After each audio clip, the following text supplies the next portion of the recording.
سلام بینندگان تلویزیون پایتخت، برنامه نوبتی طبیب تیپ طبابت را آغاز میکنیم. چون هر وقته در مهمانی ما ملازور طاهری حضور دارند و این دفعه ما از این کس احترامانه خواهش میکنیم که در بابت یکی از بیماری‌هایی که به بیماری شش داخل میشود، این بیماری اسم یا که دق نفس میگویند، و شما بینندگان معلومات داده باشند. مرحمت.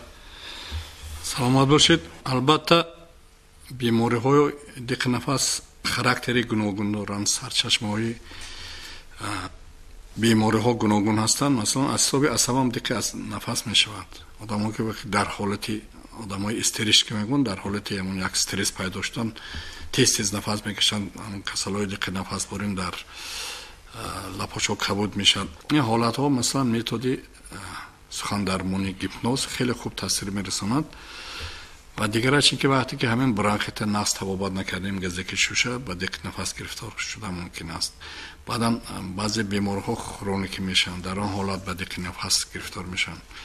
عموما سرچشمه و پیدایش بیماری‌های دق نفس خیلی گوناگون هستند.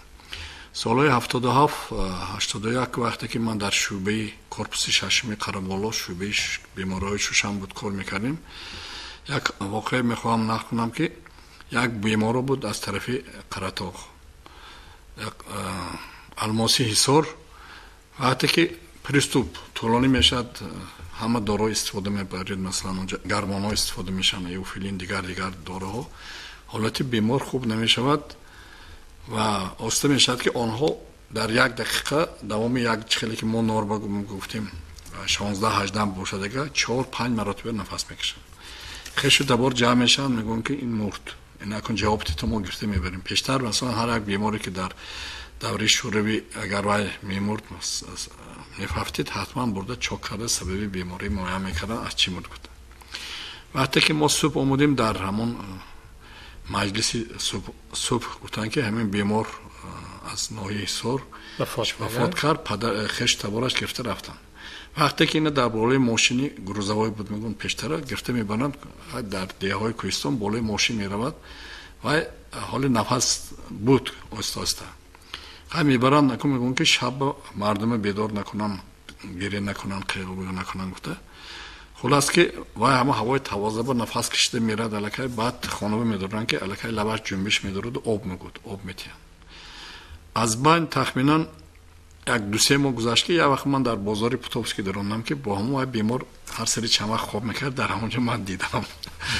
بعد وای مرا دیده خندیده گفت که دکتر من میدونم که در قره بالا من مرد گفته حساب کرده بودن، نه که من حالا زنده هستم. این نقل من برای این وجود دارد که من در پروسس کاری خود بسیار بیمارا وقتی که مراجعت میکردم من میگفتم که به طبیعت مراجعت کنید. و اکثر آدمی که پریستوپ شد زیاد در بیمارخانه بود رفتن به کوهستان، در اونجا اونها شفا یافتن. حتی در دوره شوروی در همه عقبه انزاب یک سلسله کارهای علمی میگذاشتن که آدمایی که به دق نفس بود برده در زیده با بلندتر میبردن از حساب کم بودن کسلرود دیپکسیا، یعنی اونها همون راههای نفسشو کشاده و نقصتر میشد.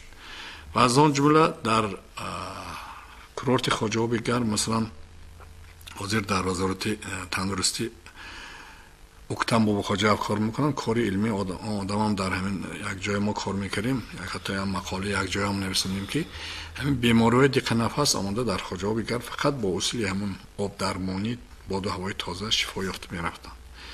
و باز یک مثال دیگر میگویم که وقتی که یک جوانزن از ناحیه اون وقت اورژانیکس آباد میگفتن یعنی کافرنیان امروز وحدت و حتی برای که همین پریستوپ هر روز دو سه مرتبه میخوابد گفتن که یعنی اقلیم دیگر کن و کافکاز میرد باز میبیاد باز همون چیز. وقتی که با ما مراجعت کرد طول یک ماه من هم در خواجه آب گرم کار میکردم، هم پر میگرفت استفاده میکرد، مشق درس ها دادم آموزوندم و یعنی الرژیکی از حساب هم الرژی وقتی که اوکروبا که دید یا که بوی اوکروب پیدا شد الکی دق نفس میگرفت. بعد نمود گوناگون خوراکی ها با واسطه تلقین کردن با واسطه فهمانده دهی مدت یک ماه من این آدم حاضر من میبینم زنده سلامت هست، کار میکند، صاحب چند فرزند هست. اصول طبابتش ساده هست و عادی هست و وقتی که بعضی آدم‌ها دق نفس میشن گرمون و زویسمی میگن پرنیزالون داروهای بسیار وزنی استفاده میکنن بعد طبیعت هم کمتر تاثیر میکنن. اگر ما سری وقت مراجعت کنیم مثلا در شهر خوجند مرکزی با نام همدم هست که در اونجا میرزا قربان همدمов با اصولی نفس کشی متدی بوتیکا فقط اونجا یگان خیلی دارو استفاده نمیکنه فقط طرز نفس کشی قطعی مشق قطعی آدم‌های یاد میکرد گذشته میرد بسیار پرابلم ها حل میشن. و من در یکی از کنگرس ها که در شهر سن پترزبورگ سال 2005 اشتراک کرده بودم مدت یک هفته فقط برای ما طرز هایی که در دنیا چه نفس کشیدن هست چه نفس داشتن چه برآوردن فقط اصول نفس کشی قطعی تبابت کردنی بیماری های توصیه کردن. برای همین شخصانی که امروز مثلا ما رو گوش میکنن به این بیماری گرفتار هستن البته در اینجا پروسس تبابت و گوناگون هست استفاده گیاه ها هست استفاده مثلا ادراک پیشو هم استفاده میکنن بعضی بیمارها من توصیه میکنم و خودم دیده بودم استفاده یاد هست و حتی در وقتی که من سردکتر بودم و در همین حاضر بیمارخانه وزارت کارهای داخلی در کوچه چیخوف هست یک گالا کامera که در اونجا از نمک ساخته شده بود و این خیلی گالا کامera حاضر مثلا در قیروقم هم هست در چند جای دیگر و در اونجا همین نمک معده کردش اور کرده پاش میدادن که همون نمک هم راههای نفس برفته همین بیماری تبابت میکرد خیلی خوب یاردم میکرد و ما میتوانیم که با اصولهای طبیعی درمانی به این بیمارا تبابت توصیه کنیم اونها تیز شفا یابن. اگر ما فقط داروهای کیمیایی استفاده کنیم همین یاردم میکنن برعکس در نتیجه استفاده کردن بعضی داروهای کیمیایی با بیماری ها خروج کردنش ممکن است. تشکر بیننده محترم. این بود توصیه های ملا ظهور طاهری نسبتی تبابت پیشگیری بیماری دق نفس. در همینجا برنامه ما به انجام میرسد. خیر همیشه سلامت باشید.